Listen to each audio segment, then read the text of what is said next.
why it ended up in Joseph's tomb. And it was a tomb because he was wealthy. Right. Okay. And he was very wealthy. He was probably the wealthiest tin merchant on the planet. Okay? So, and that's why he was a member of the Sanhedrin, because he was so wealthy. He was a very prominent figure in Palestine, in fact, in Rome. Yes. Would you have to say that he recognized that there was this infiltration of bad guys? Yes. Most definitely. Okay. Most definitely. Yeah. Okay.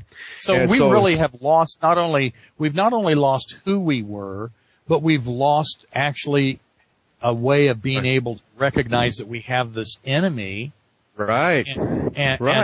But it was well known by a lot of our early ancestors that it was just common knowledge. It was common knowledge, but we've lost it over the centuries, okay? And, as I said, true Israel has a case of amnesia. We have a case of cultural amnesia. We don't know who we are, and we're kind of stumbling, trying to find ourselves again, okay? But this is all prophesied in the Bible, and the Jews don't meet any of these prophecies, not a single one, okay? Because they've always claimed to be Israel, and they've always stolen our identity. The fact that we have a cultural amnesia has given them the opportunity. They've taken advantage of that fact to steal our identity. Okay? That's what's going on. Okay? So Jesus literally had brothers and sisters, aunts, uncles, and all kinds of relatives. In fact, Mary's cousin, or I think it might have been her sister, Anna, had a daughter named Penardum. That daughter went with Joseph of Arimathea to England and married King Lear. Say that one more time. Penardum, the blood relative of Jesus Christ, migrated to England with Joseph of Arimathea and married King Lear. Oh, really? Reestablishing the line of Judah in England, directly connected to Jesus Christ. Joseph of Arimathea established Avalon, otherwise known as Glastonbury. Okay. Oh, okay. Glastonbury. Yes. You just opened up a whole nother topic we'd like to talk about, but go ahead. Glastonbury was the very first Christian church. The very first. Christianity first came to England before it came to Rome by a good 100 years. Okay. All right. Now, what number are we on? Okay, that was 19. Now, here's the big one. Number 20. In Isaac shall thy seed be called. Genesis 21:12. Okay, so Isaac, the original, the Hebrew pronunciation of Isaac is Ishak. Okay, so Isaac's sons are the Saxons.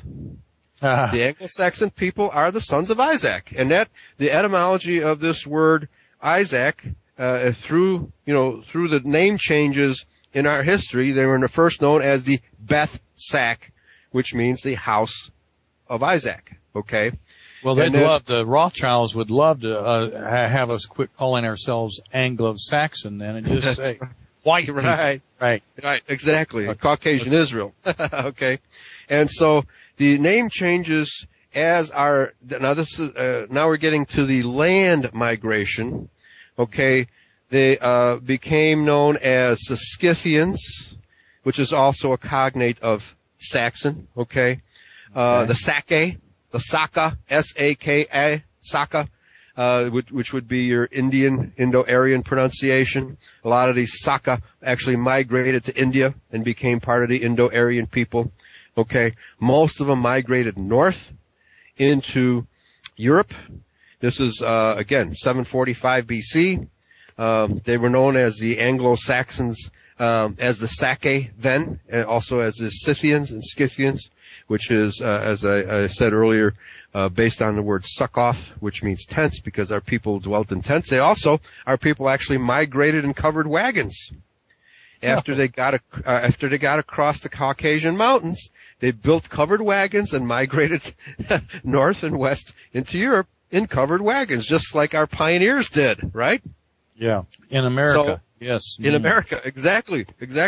And so, as these Anglo-Saxons, as these Saka people migrated further west, the name changed because as they encountered the Romans in later centuries, the Romans changed their name from Saka to German. Oh, really? Okay. Yeah. Now, and we'll have to go over some time who Rome was. Right. Well, the Romans, as I said earlier, they're a combination of Greeks and Israelites. Okay. But of course, yeah. Got a question for you. Okay, and I got about 5 more minutes because we did 20. Okay.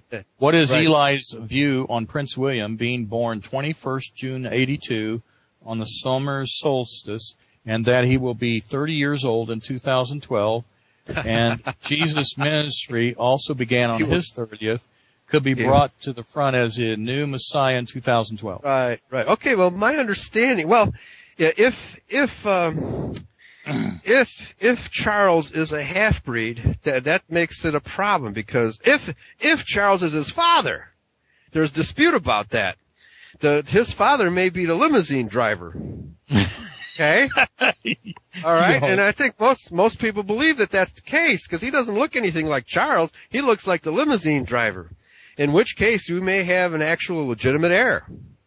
And when he reaches 30 years of age, he has, in Israel, he is supposed to become a priest.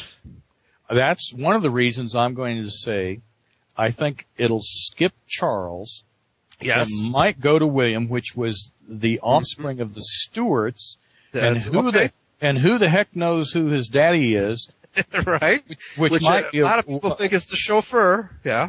Which might be the way that it was divinely to keep the throne occupied. Okay.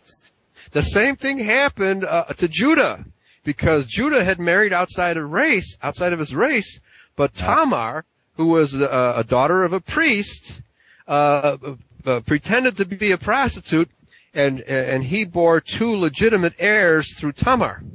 Okay, those were Pharez and Zerah. We have a similar thing going on here, don't we? Oh, yes. Sounds familiar. Amazing. Now, the overturns of the throne, when the throne moved from one part of the world to another part of the world, was always accomplished by women. Okay? So right. So Tia Tephi and Tara took the throne from Palestine and brought it to Spain and Ireland, and ultimately to Britain. Okay, the second overthrow was when it went from Ireland to Scotland. Okay, and that was Queen Mary. Okay, and Queen Elizabeth. Okay, so we had 2 women involved there. Now we have the longest reigning monarch of all, Queen Elizabeth II. Right, and she just does not want to give it up. It's almost like she knows he shouldn't get it. Right. You know. Well, Yahweh has given her a long lifespan. Long live the Queen. Well, this has been great, Eli. I really appreciate you being on the program today. We're going to have you come back, because I know hanging in the wind out there are listeners going, oh man, we didn't get to, fill in the blank. So what we got to see to end this, and not just end it, but to kind of complete this, is to figure out, gosh, what do we got coming? What are we looking at? What is the nationality of the Israelite people going to be facing? And my thoughts are that it's coming real soon. Yeah. So, we're on a precipice. Yes. So that could be what you've laid out today, a really good foundation, and we'll continue to talk about this later, folks. Thank you so much for everybody hanging on a long time. Thank you, Eli, for being on the program. I know you've got some other things to do. This has been the Waterman Files, and we've been here on ArgusoogRadio. Thank you so much, everybody, for coming, and we'll talk to you later. Bye-bye. And God bless everybody. Bye-bye.